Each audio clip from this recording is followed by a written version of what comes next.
Okay. So, a warm good evening and a happy Independence Day to everyone present here. I'm Vidyarashmi Hanehalli, and on behalf of Proteus, I would like to welcome you all to our fourth talk of the Student Talk series. Today, we have with us Ms. Rashmiparvathi Keshara, Batch 14 alumnus, who will be talking about PhD applications, their necessities and procedure, and also will be clarifying your doubts regarding the same. Rashmiparvathi is a Batch 14 alumnus of IISER TVM. She did her major project in biology from Dr. Khurana's lab on hematopoietic stem cells and minor in physics.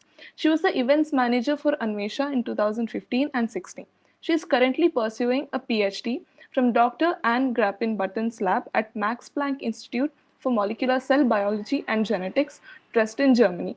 She is working on novel pathways regulating pancreas development and diabetes disease modeling. So, starting our talk, I welcome everyone to ask their questions.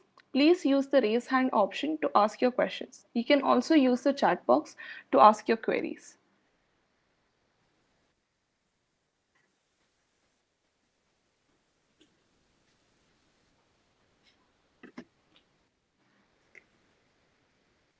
So is this mainly only the final year students, or do you have the juniors also here?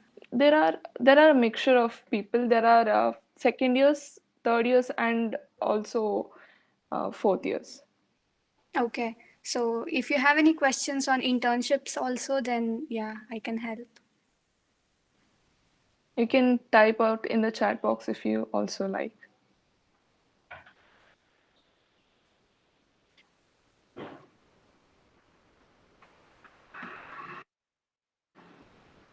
So there's a question in the Okay. chat box. Okay. From when do you think people should start thinking about their PhD applications? Okay. So generally, okay. So when I speak about PhD applications, please note that I'm talking about the process that was 2 years ago when I was applying. Okay. So there may be a lot of changes this year, and also because of Corona, there might be a lot of changes. So I will speak about what in general goes on. So you will have to verify it if it's, if it's still the same for this year also. So in Europe, generally there are like two selections. So one is for the spring and another one for the fall. So there will be two application they will call for like applications twice a year. So it depends which one you want to apply for. So if you, since for Indians the semester begins in like August or June or August, so it's better you plan for applications since the beginning of your final year itself. So then you can start, looking for the labs that you want to apply for, the kind of programs that you're looking for, and also the specific areas and the open applications. So uh, plan for your PhD by the end of your fourth year so that you can have everything sorted out in the beginning of the final year, and then you can start your application process. So generally what my batchmates and I had was, we had an Excel sheet for ourselves in which we noted down like which university, which lab, when the application opens, when is the deadline, so that you can plan applying for that particular program or university and not miss the deadline. So yes, that's about it. When is the ideal time to write NET or GATE? So I wrote only NET exam. I didn't write the GATE. So we are eligible to write NET, I think, from the fourth year. So I gave it in my fourth year, and first time I couldn't clear it, but in the second attempt I could clear it. So yes, uh, whenever, I mean, it's not, application fees is not too much, I guess. So you can attempt from the first, whenever you can, like fourth year itself. And when I was writing NET exam, there were 2 exams per year. So I don't know if it's changed after Corona. So you can check that out. And NET exam prepares you writing. I mean, you will read a lot about the subject, and it's a good preparation for the future interviews that you will give. So write it whenever you can. Is it necessary to have relevant internships to have more robust application, or is diversity encouraged? Um, okay, Shreya, maybe I'm not clear with this question. What do you mean by that? Yeah, if you can ask the question, then yeah, it would be nice. Otherwise, it's so monotonous. Can you hear me? Yes, I can. Yeah, so what I meant was that, so obviously there's a lot of specificity while applying to a particular lab for a PhD. So when it comes to mentioning previous internships, do they all have to be relevant to that particular field? Like, does that give people an edge, or can it be in different fields as well? No, it need not be in the specific area itself. So right now, since you are Indian students of IISER, you know that science is all about interdisciplinary research. The more you bring ideas from outside the field, the more it is encouraged. So it's always nice to have, for me personally, I like to explore things, and all my internships were in different fields. My first year, I did internship in physics. Second year, I moved to biophysics. I did the mechanical modeling of biological systems. And then I came to hematopoietic stem cells. So now when I do my PhD, I think all that experience makes a lot of difference, because you learn to look into the subject from different perspective. So it is definitely encouraged to have different, because for example, you take that you're joining a lab which does molecular biology, but then you will not learn everything related to molecular biology in just one internship. So for example, these days every journal has sequencing data, single cell RNA or bulk sequencing, and these kind of things. Analysis of these sequencing data sets, you won't learn it in a molecular biology lab. So unless they are doing that particular project at that point of time. So it's always nice to have, different experiences. So I would encourage to go and explore more areas. But yes, if you, for PhD in Europe, it always depends. Like they have a particular project, and you are the candidate, and there will be a lot of applicants. So they will choose based on which candidate suits the project the most. Because the question for PhD is already defined. You are not finding your own question. The PI gives you the question. So it always depends if you are the suitable candidate for the project. So yeah, that's how they judge. I mean, that's how they select you generally. And having, if your experience suits that particular projects, then you get selected. So it's not, direct selection where your scores are good, or you have a good grade and you get selected. It's not like that. So yeah, it's always different people have different perspective on this matter, and I would always suggest to explore more, because you learn more things and you learn to look at the question from different perspectives. Okay, Okay, I hope thank I you. was clear. Yeah. And how many stages of interviews you had for Max Planck?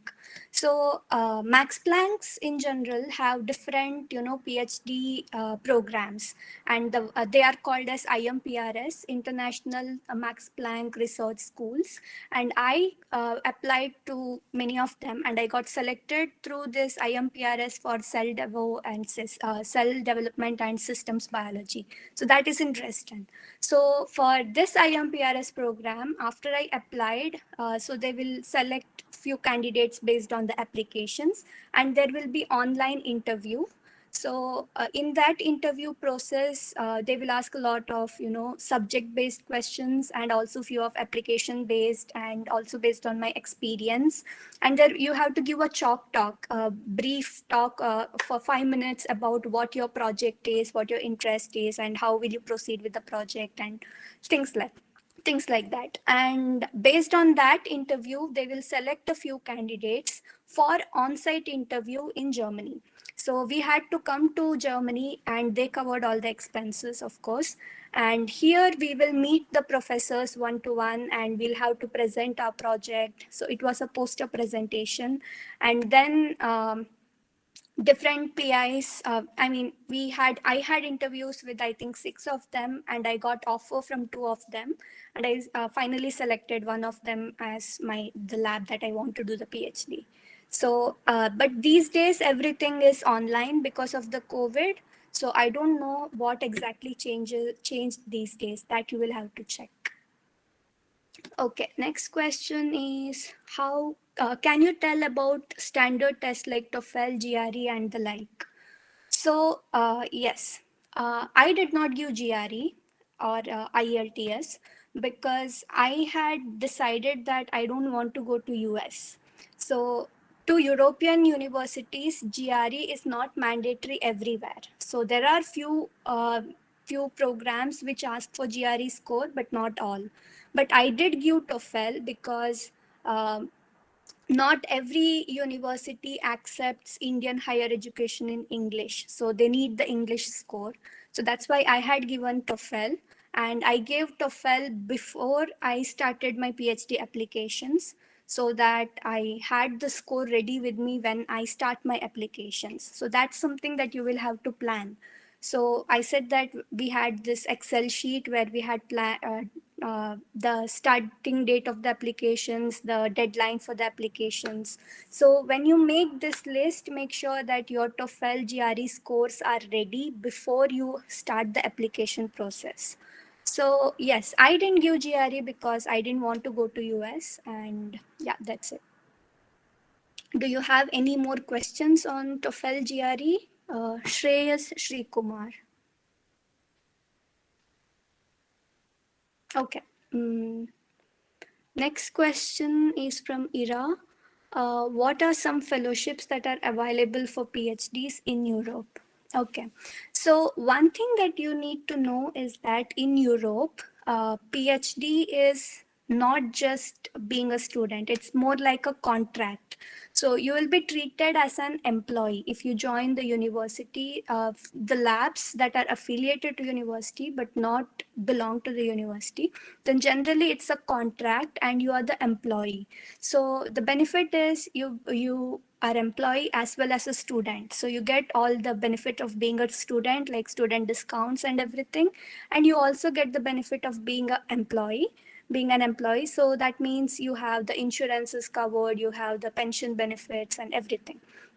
So, so when you are an employee, what you get is a salary. But there are also other fellowships like Marie Curie Fellowship, Humboldt's, and these kind of things. So what I am here is through the contract. So it's a funded PhD and you get a salary. So yeah, fellowships, there are Marie Curie and Humboldt's and all these things. But most of the people, they come through, the contract, the funded PhD programs where you get the salary and not the fellowship. Okay. Aditya asked, do you have to learn German or whether you have to learn the respective country language in Europe? So, okay. For research for PhD, it's in English. The institute is very international. The universities are very international. So German or the native language of the country is not mandatory. But it definitely helps when you go out, when you go in the bus, when the announcements are in the local language. Here it's in German. When you go to supermarket, everything, the groceries and everything, the names are in German or Italian or the respective native languages. So it definitely helps if you learn the respective language of the country, but it's not mandatory. And of course, I studied in IISER Trivandrum, where I was forced to learn Malayalam, but here Google knows German, so you can always translate and use the Google apps. Okay. Does qualifying NET help your PhD admission? I am not sure what exactly, why exactly I was selected, if it was just my NET qualification or my CGPA or the research experience. I think it's overall your application, because when you apply, you're not giving an in-person interview, so the selection committee, they don't know you. So it's your application that represents you. So it's overall, your how you write your application, your CV, your research experience, your net score, or any other achievements you have, everything comes as a whole. So net definitely would help, because it's an overall all India entrance exam and you qualified it, then it would definitely help. It's definitely a plus. Not having it is not a minus. Okay, so that's what I would say. uh, would a PhD in US be better than in Europe?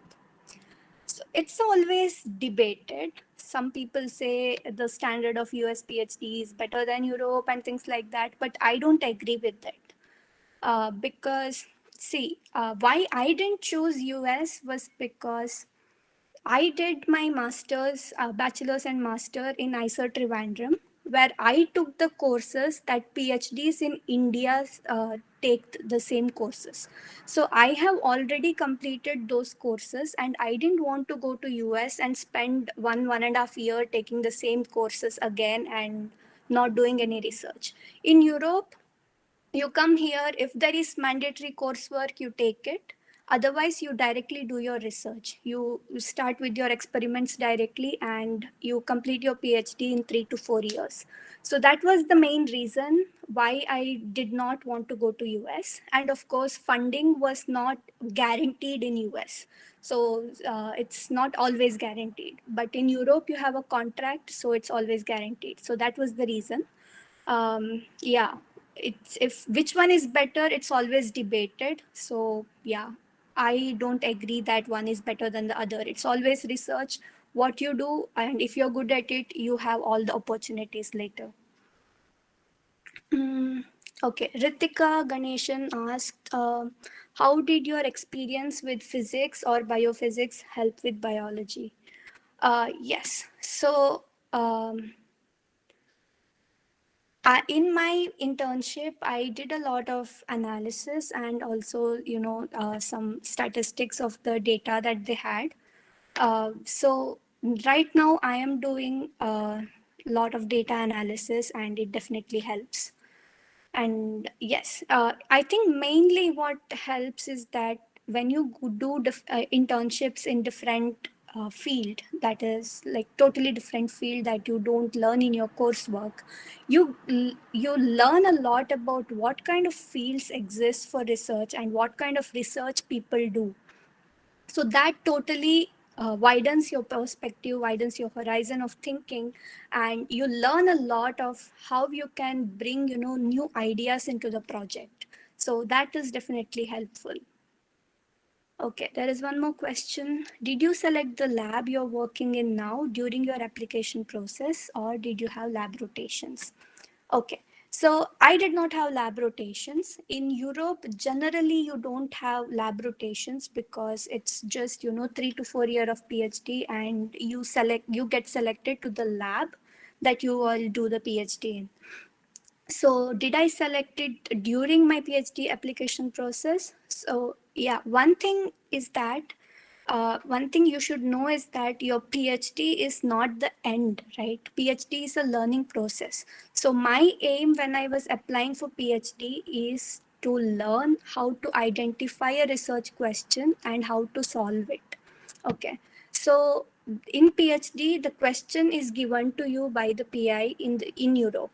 So you are not finding your own question. Okay. But what you will learn is how to approach the question from different perspectives and how to select one good question out of all these questions and how to answer it. So I wanted to continue in academia when I applied for PhD. So this is what my aim to learn from PhD was. So I was sure I didn't want to do any kind of, bioinformatics as the core subject, or uh, neurobiology, or bones and these kind of things. I was sure like what I did not want to do.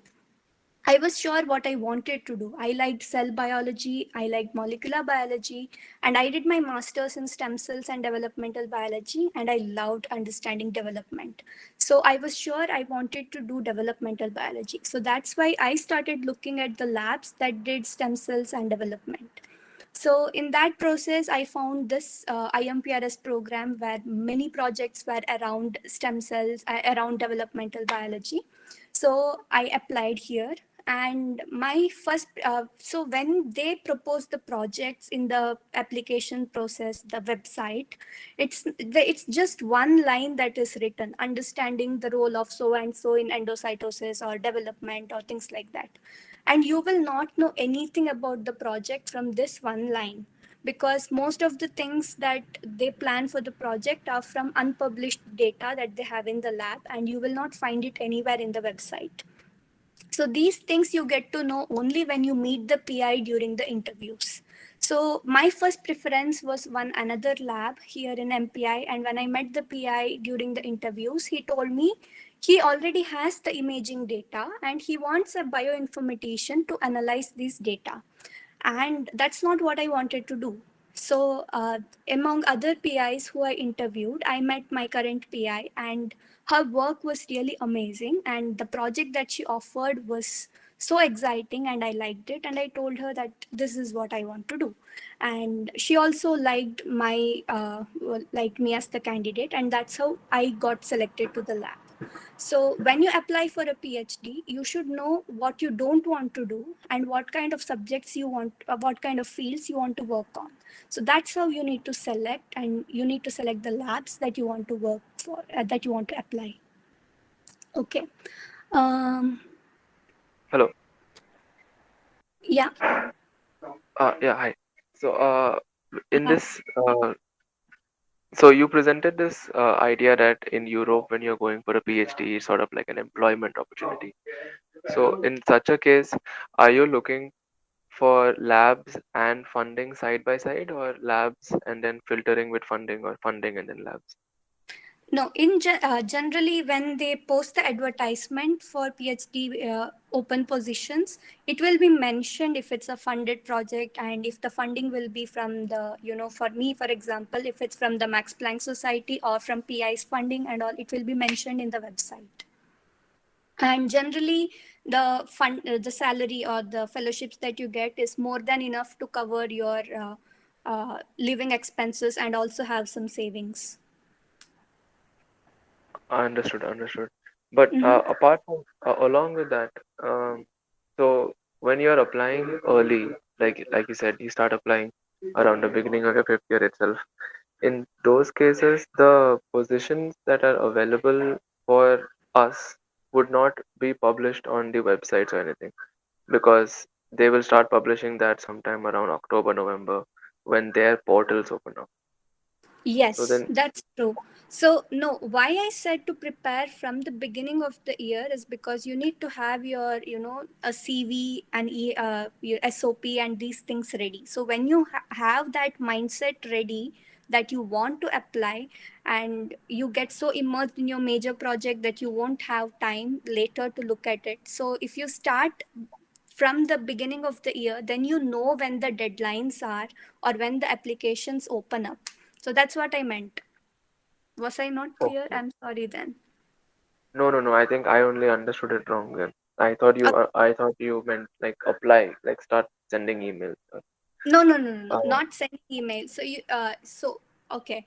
Let me make it clear again. So what I mentioned before was for the PhD programs where you have like deadlines to apply, and you need to note those deadlines so that you don't miss it out. Generally, these deadlines come in I think EMBL, when I applied, it was around October, November time, and that was when I was so busy with ending the project for the first semester of the major project. So I did not have time to complete my application, and yeah, I wrote something. I myself was not satisfied with that application, and of course I didn't get it.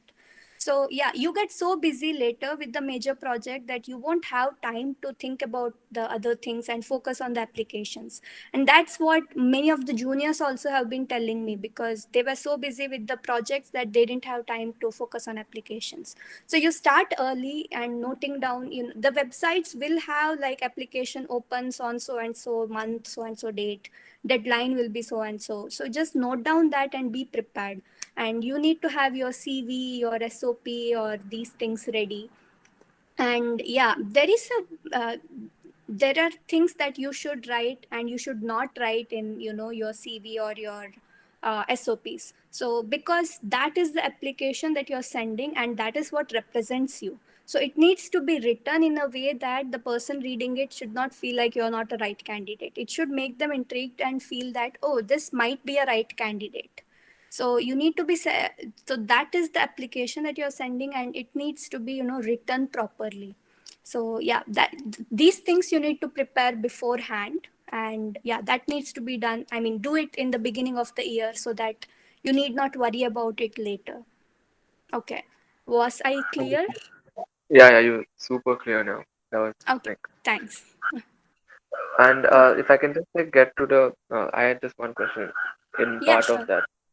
So, when these websites they publish the projects that are available specifically in Europe. Mm-hmm. So, how often are these uh, like projects available into the next year as well? Can we look at that project and gauge whether or not that lab may or may not be, like, you get that little bit of guesswork, like how efficient is it? You never know that, because generally the people have the funding, and they give out the call for applications, and if they get the suitable candidate, they take the candidate and they start the project because they have the funding readily available and they want to finish the project. So generally it's always they get the candidate and they choose the candidate right away. So yeah, it's, and as outsiders we will never know if that project is ongoing, if the project is stopped, or if they are still looking for candidates. If it's not there in the website, you will never know. Yeah, but then in your experience in a Max Planck Institute, Mm-hmm. uh, do these PIs compulsorily fill in that slot when they publish it in that year, or is there a chance that they don't find anyone suitable and then the same project is available to someone the next year? Yeah, yeah. So the thing is, if they find that none of the candidates in that selection round fit their expectation, then it's the slot remains. So they will look for the candidate in the next year. So yeah, it's not like they want to take a candidate. They are looking for a right person to join their lab and do the work. So yeah, if they don't find a suitable candidate, then the slot definitely remains. But it will depend on the PI if he still wants to continue the same project for next year, or does he want to offer a different one. So yeah, it's always, you will never know as an outsider. Understood. All right. Yeah, thank you. And yeah, thank Yeah. Okay. I'm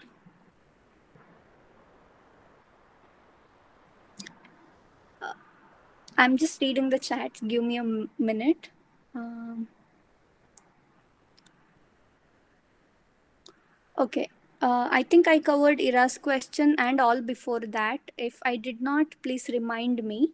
And Aditya Jayaraman asked, "Do I have an idea of PhD at Asian countries like Singapore, Australia, Japan?" Okay. So um, I did not apply for the Asian countries, but what I know from what my seniors said was that the PhD programs in Asian countries are more like that. They follow the structure of the US. So, and I did not apply to any of them. So far as what I know, I don't think we have any IISER alumnus from biology in Singapore or Australia. We did have one in Japan. So yeah, I don't have much knowledge about PhD programs in Asian countries. And yeah, Shreya is asking, Could you elaborate on the essays required for the application, if any?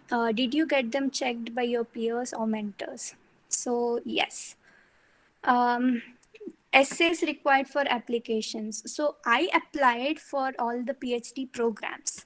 Okay, so in Europe, you can either apply through the program or you can directly write to the professors. Okay, so they can take you in to through either of these.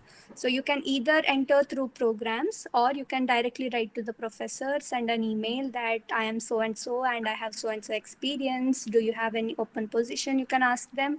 Or if you see that there is an open position in their website, then you can directly apply. So what kind of essays are required? So in the application, if you are going through the PhD program, then the application process will be through a website and it will be clearly written what are the requirements. So generally they ask for your CV and your SOP. It's not really, they don't call it as SOP generally, they call it, your personal statement or these kind of things. But they will mention specifically what they are expecting. Like, they will say, please write about your research experience or your research goals or things like that. So they will, in the application process, so they will say what they are expecting to know about you.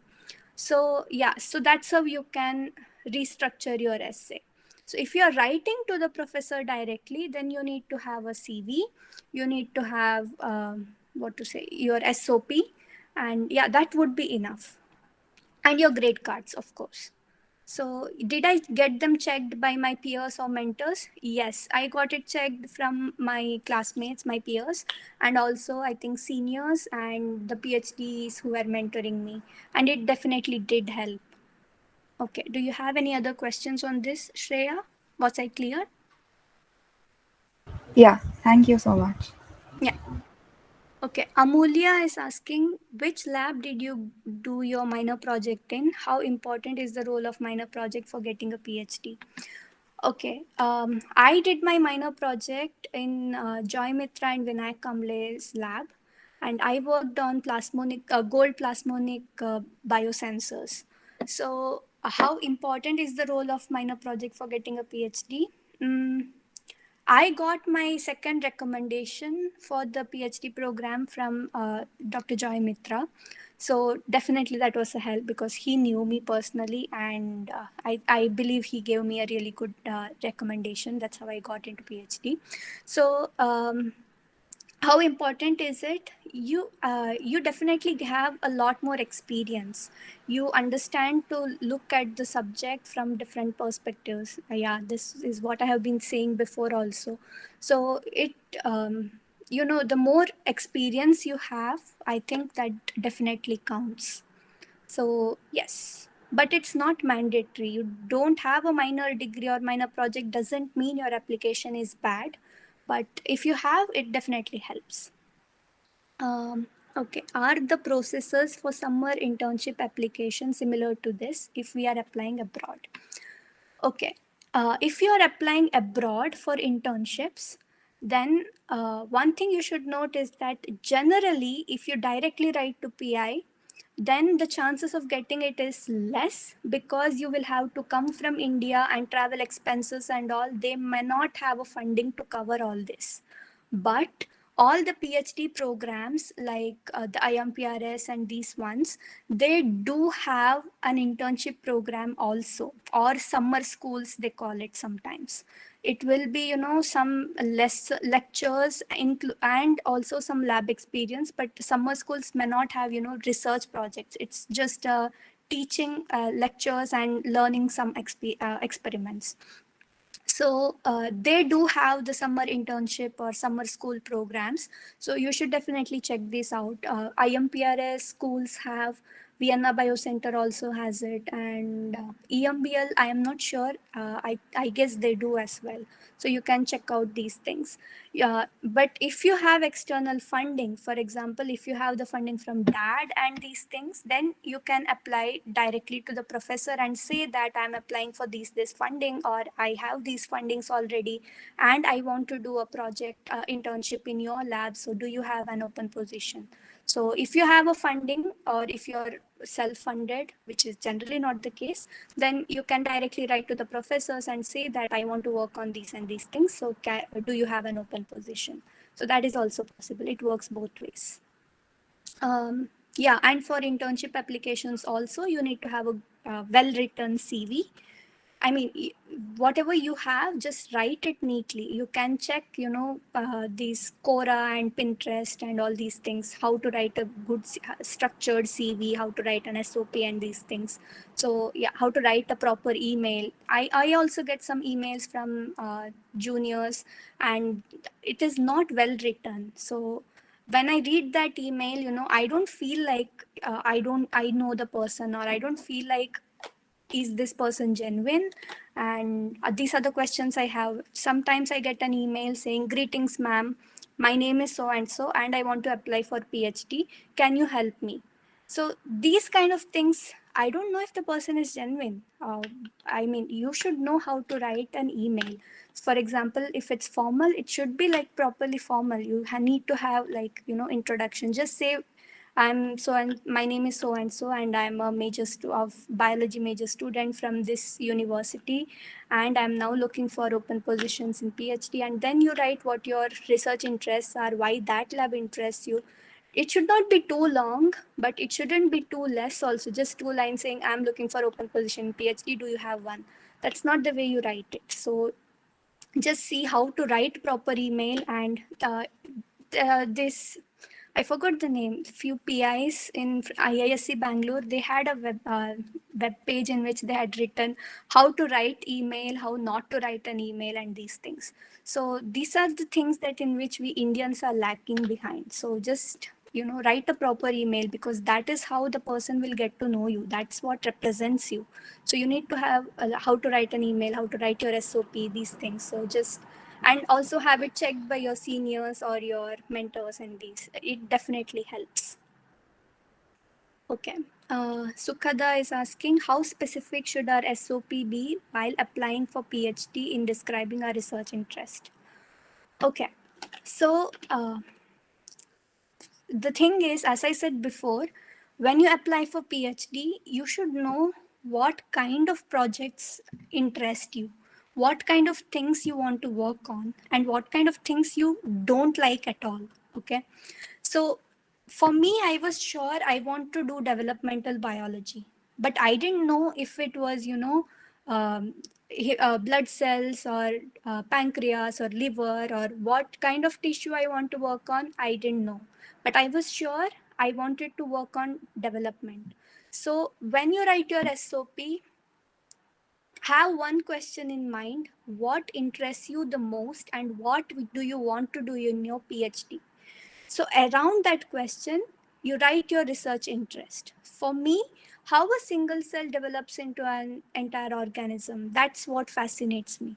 So I built my SOP around that idea: how tissues are, how the tissue develops, and how the coordination between cells is built, and these things. So how specific you should be, your idea, what interests you, what is your idea for PhD, that must be specific. You need not be so specific like, I want to work on this particular protein and its role in so and so. No, you need not know, you need not have such a specific idea for that. But your idea about the field, your knowledge about the field, your background research must be thorough, and it should be reflected in the SOP. Okay, I hope I was clear. Do you have any specific questions on the SOP? Sukhada Darpe. No, thank you. Okay. When should we apply for Toffel exams? So I don't know how it changed after COVID, but before, when I was writing Toffel, they used to have, like, I think every month or some things, they used to have dates for exams. And make sure your Toffel exams are ready. I mean, you have your scores when you start applying. So when the application portals open, when you send emails, make sure that you have your score ready. And also the thing is that when you apply for TOEFL and GRE, so for free, I mean, the exam fees itself is 12 or 13,000 rupees. For that itself, you can send the scores directly from that TOEFL or GRE website to the application portal directly. I think five or six of them are for free. If you want to send for more universities, then you have to pay for every transcript. So you will have to prioritize which universities you want to send your scores directly to. So you need to know which universities you want to apply for. So that you will have to plan beforehand. So that's why I said that you need to have that, a Excel sheet or something where you know which one needs your TOEFL score, which one doesn't need your GRE score, and these things. And you need to prioritize. So when you give the GRE application or the TOEFL exam, so you need to know which universities you want to send the scores for. Was I clear? Do you have any further questions on this? Yeah, how long it is guaranteed, this TOEFL exam? I think it's 2 years. Okay, thanks. Yeah. I don't know if they That's changed great. anything after COVID, so just have a check again. Isn't the PhD in Japan 3 years long? I am not sure. I don't know. Sorry. Okay. Yes. Any further questions? So that's all I could find in the chat. I hope I didn't miss any.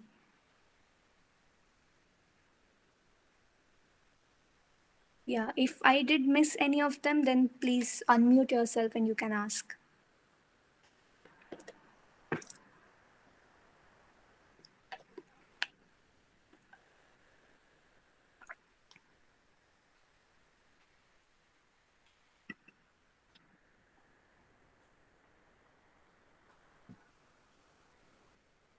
Okay, so that's it then.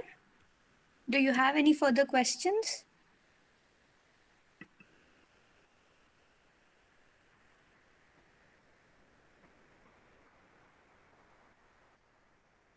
Okay. Sagnik asked, hello, how is it going at CBG? So, hi, Sagnik. So, CBG is a very nice place and it's very interdisciplinary. So, in here in CBG, that's where I am doing my PhD, molecular MPI CBG, so cell biology and genetics. So in CBG, the thing is we have one building where it's full of experimental scientists, and we have another building that is called CSBD, and that's where people do all of the bioinformatics. So they do a lot of things, the image Fiji was originated here in CBG, and there is a lot of people contributing for image analysis, sequencing data analysis, and uh, yeah, there's a lot of bioinformatics also going on here. So we collaborate with the bioinformaticians all the time, and there is the research here is so exciting. And yes, I am in the program called IMPRS for cell developmental biology and systems biology. So you can also look at these applications. There is also a thing called Dresden International PhD Program, DIPP. So you can also look at it. So yeah, it's very international, very interdisciplinary, and very exciting.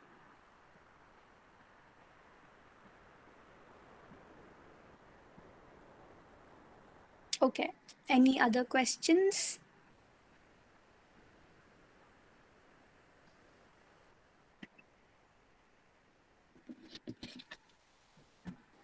If there are no further questions, I think we can. Okay, there is another question in the chat box. Okay. What is the difference between a full-time intern and half-time intern while applying abroad? Is it the funding? Mm, do you mean it for internships? Can you make it clear?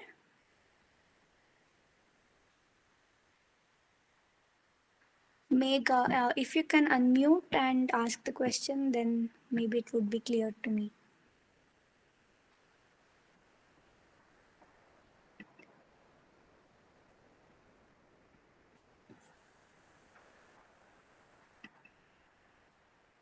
She has mentioned in the chat that it is indeed for the internship application. Internship. Okay. Because here in Dresden, I haven't heard about full-time and half-time internships, but I don't know where you heard about it from, if it's in Germany or not, but I'm not sure. So if it is true, then it would be when you get an internship offer, it sometimes it says how many hours in a week they expect you to work. For example, for PhDs, it's like that: how many hours in a week they expect us to be in the lab, us to work on the project. So that will based on that we get our salary, the fellowships also. So full time and half time will be based on that, the hours that you get the contract for. So is it the funding? Yeah, based on the the number of hours, the funding will also be different. Yeah, so it will be based on the funding. And yes, so when the master students do some project work in different research labs, they get paid.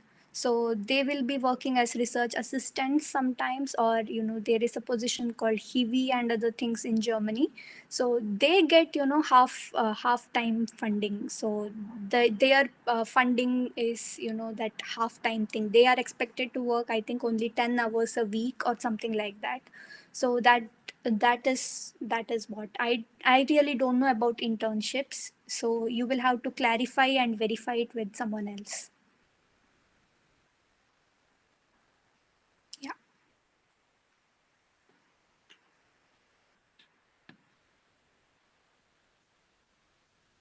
What if one's PhD doesn't finish by the end of your tenure? Okay. Ankit Kumar Pradhan. Uh-huh. Yeah. So the thing is, in Europe, most of the PhD uh, programs, getting a publication is not mandatory. So that's the thing about joining a program and joining a PI directly to the lab. So as I said before, you can either enter through the program, or you can write to the PI directly and start your PhD by joining the lab. So when you join through the program, you have the benefits of being in the program, and you also have kind of protection. Like when you join through the program, you are bound to all the the facilities and the rules of the program. Suppose you have a clash with the PI, and you don't you have a trouble, the PI harasses you or anything, you can go and you approach the PhD program coordinator and say that, so I have a clash, I need help, or the PI harassed me, or things like that, I need help, and things like that. Then the PhD program coordinator will interfere, and he will try to solve the issue out. Ultimately, if nothing can be solved, the program gives you an option to change the lab or things like that. So you are kind of protected by the program, and program generally has, most of the times, that you will have to check for individual PhD program applications. So generally they don't have mandatory publications to get a PhD. So if you have done enough work and your work is worth getting a PhD, then you get a PhD degree even without a publication. But if you join through the PI directly, it's from the PI's funding, and generally the PI insists that you stay in the lab, you complete the work, get a publication, and finish the story and get your PhD. So it depends. And if you don't finish by the end of your tenure, do you work for free? Do you work for free? Not really, because you have you have there is the in the contracts. For example, in Germany, you get this unemployment benefits and things like that. I really don't know if as foreigners we are eligible to take it, or it's only for EU citizens. I really don't know about that. But yeah, you need to apply for it 6 months before your contract ends and things like that. So you don't work for free. Generally, your PI will help. So don't worry about it right now.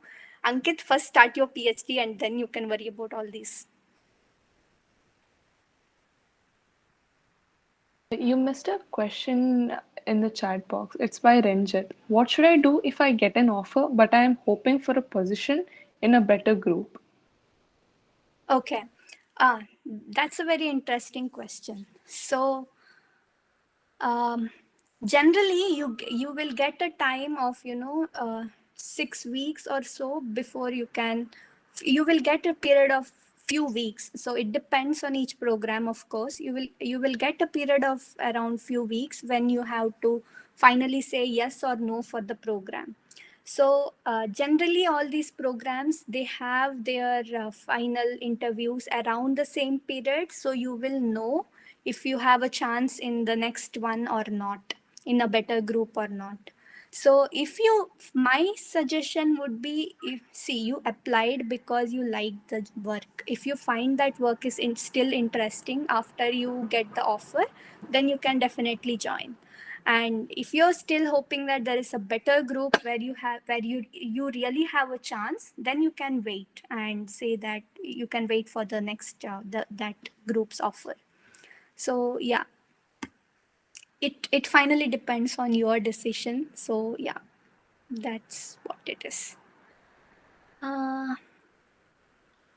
Can you tell about the living expenses, cultural shock, etc.?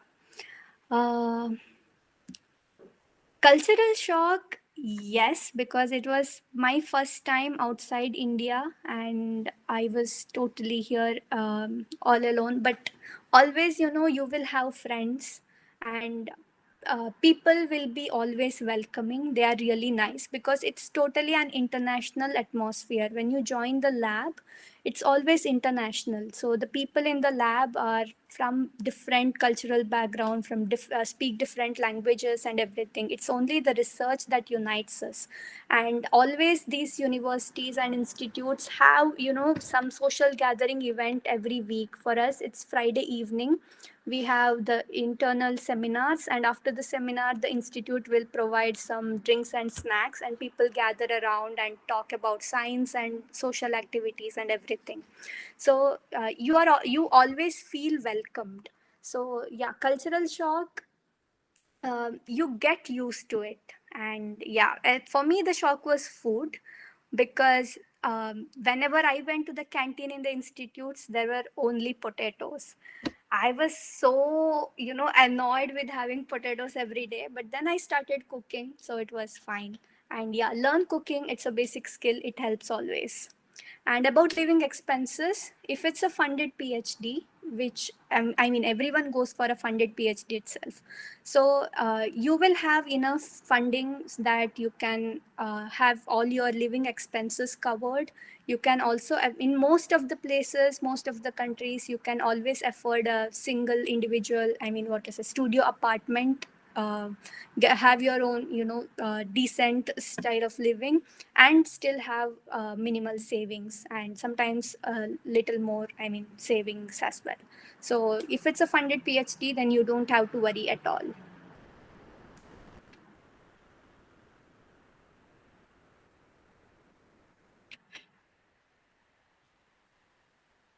Are there any more questions?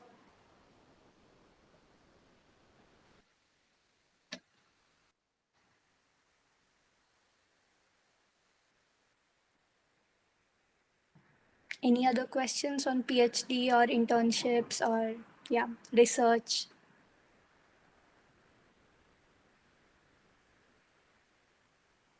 Hi, I have a question. It's general. It's not really about like the research aspect, but yeah, so apart from the research aspect of it, like what are some aspects of PhD that you found really, that taught you a lot? Or So yes, one thing is, I what I really liked a lot about is the passion that people here have for science. So when I see some friends, they are even when the experiments are not working out or things, they are still so excited about science, and that inspires me every day. And even the PIs, the people around you, the mentors, they are so encouraging, so motivating.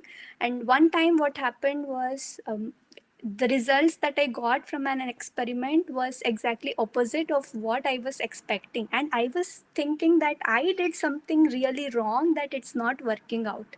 And when I told this to my PI's reaction was totally different. So she told me, "This is so interesting." And I was thinking that she would scold me that I didn't do something correct. But her reaction surprised me, and that motivated me to work more. So, and yeah, that's what I would say. People here are so encouraging, so friendly, and it encourages you, it inspires you to continue research, to do more. And yeah, that's what. And PhD, even though it's full of uncertainties, you never know if that experiment works, if you can reproduce it most of the times. But it's interesting, and research is fun, and I enjoy doing it. That's why I'm doing it now. Yeah. Okay, thank you.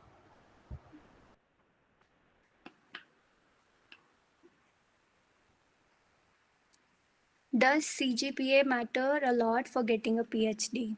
Um, I don't think so. I mean, CGPA might, because if there are so many people with the same experience on similar things, then they might, just grade you based on CGPA and select the candidate.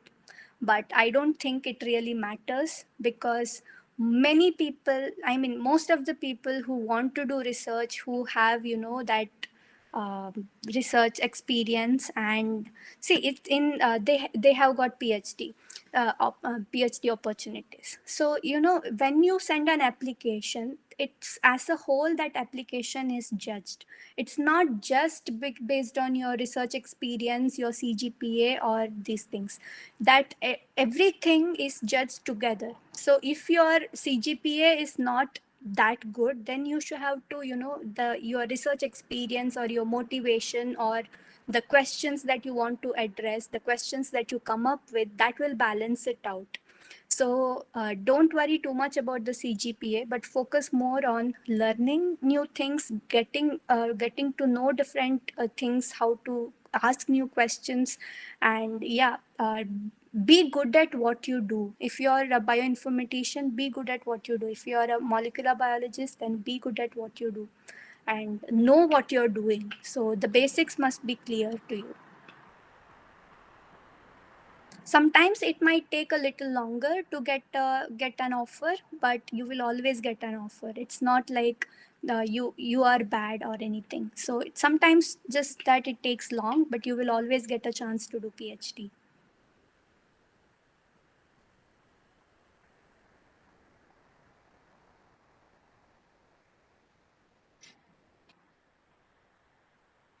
Any other questions?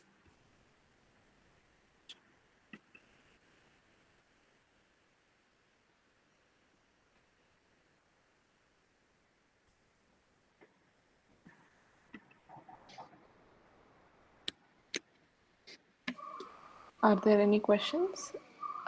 If not, I think we can wrap up this very informative, interactive session. I'm pretty sure everyone here learned a lot about PhD applications. We'd like to thank you very much for making time to being with us today, and also would like to thank everyone present here today. We would also like to thank Dr. Sadananda Singh for his continuous support. Thank you everyone for coming here today. Thank you very much for inviting me. It's always a pleasure to talk to the juniors. And I also helped quite a few of them with their applications. So I'll be happy to help you guys also. So if you have any questions, you can write to me. And good luck, all the best. So don't get dejected or discouraged if few of your applications get rejected. So it's not like you are a bad candidate, just that they didn't find you as the suitable candidate for that project, that particular project. Okay. So these are different, totally different things. So don't get discouraged or dejected. So just keep on applying, and everyone finds an opportunity to do a PhD. They will always get an offer. Sometimes it just takes a little longer. So yeah, all the best for all your future endeavors. Okay, bye. Thank you. Bye.